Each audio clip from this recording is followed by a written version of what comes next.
Welcome to ACD Combatives, your combatives and control tactics channel. Please like, subscribe, and share.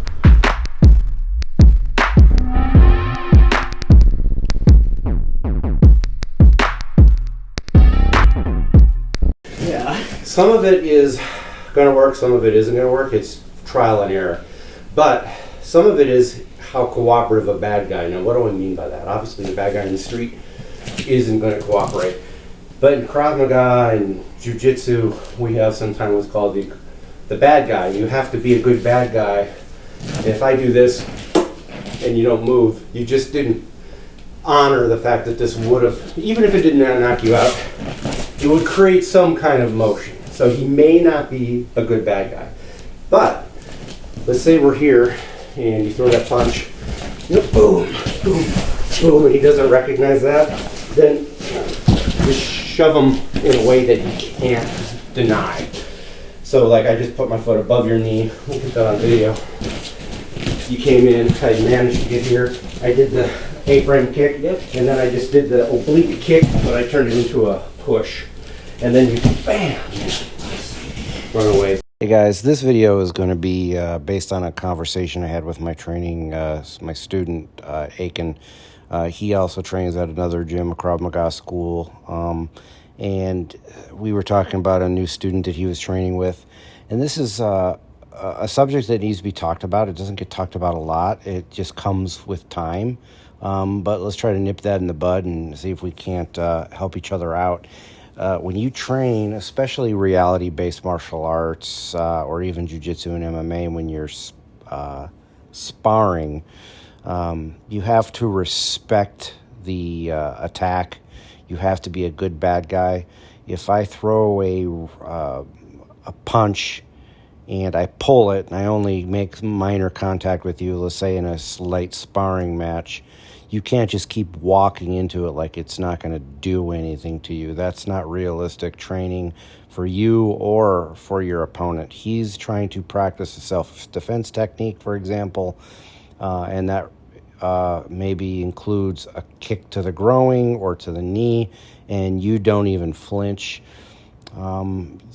That's not realistic. Now, I'm not saying, and I absolutely want to make it clear, that stuff like a groin kick isn't an absolute fight stopper. In fact, in some cases, it could just piss the bad guy off. But regardless if it takes them out or not, they will have some kind of flinch response to that attack. And you have to mirror that. For example, techniques, for example, an A-frame kick, I call it my system, where you're hitting the inside of the legs or possibly the groin area. There's going to be a flinch response, and it's going to cause them to bend over. Or, for example, when I practice a lead leg front kick, I might hit to the diaphragm or as low to the pelvic girdle, and that's going to cause them to bend over, regardless if it's a knockout blow or if it hurts them really badly. It's just the physical response that your body makes when you're struck in that kind of manner, and that sets up for like maybe a hook punch to the side of the head or something. You have to respect it and give a realistic response to your training partner.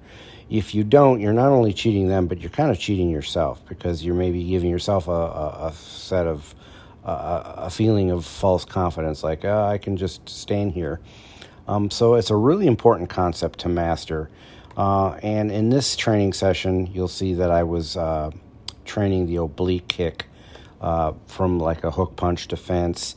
And I was saying, hey, he's not this person he was training with, and I don't think he was doing it on purpose. It's a brand new student that's not used to the concept of being a good bad guy, isn't respecting the groin kick. Then do something that he can't not respect. And I was showing him the oblique kick, using it as like a push down technique just above the knee, and they're going to go down regardless at that point, and then they have to respect the motion. Now, I'm not saying hurt your training partner. Absolutely, you should never hurt your training partner. They're the most important person on the mat. But as you can see from the demonstration, it's a very effective takedown. Here I am showing the A-frame kick, and then I'm going to do the oblique stomp, where I'm just going above the knee. It's an oblique kick above the knee, and they'll go down. It's very effective regardless if you're using it as a hardcore attack to the knee or if you're trying to lighten it up to just a takedown. For example, I might use that on the street where I'm not trying to destroy the person. Maybe I'm making an arrest and I'm clinched with the individual and he's trying to pull away, so I use the oblique kick but turn it into more of a push down, takedown instead.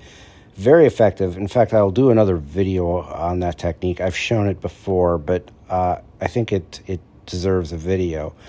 But back on subject, guys, it's super important, and I get this all the time when I'm training cops in control tactics because they're all type A personalities, and most of them don't train martial arts, so they go in there and they just go ballistic crazy, and somebody ends up getting hurt.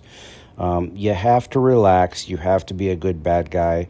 And again, I'm not saying train unrealistically, because you need to do pressure testing. That's what grappling is for, rolling is for, sparring is for, but it doesn't have to be balls to the wall. It doesn't have to be people getting hurt.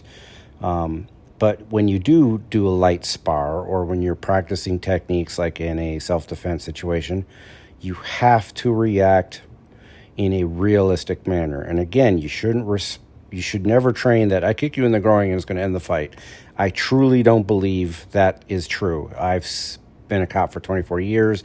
I've been hit in the groin. I've seen people hit in the groin. And yes, it's not comfortable, but I've rarely see it end a fight. Now, you've all seen the MMA matches where somebody gets hit in the groin on accident and it does end the fight. So I'm not saying that it's impossible. Just don't count on it. Never count on it ending the fight. Any what I call sensitive area or atemiwaza attacks, never count them on ending the fight, but you will get a response, and train for the response. I punch you to the face, it's going to cause you to go back a little bit. Even if I miss, maybe you respond by moving your head. Well, then I have to have a follow-up technique. And getting that response is what I'm trying to train for. Train in a realistic manner, train for a realistic response, and at the end of the day, just be a good training partner.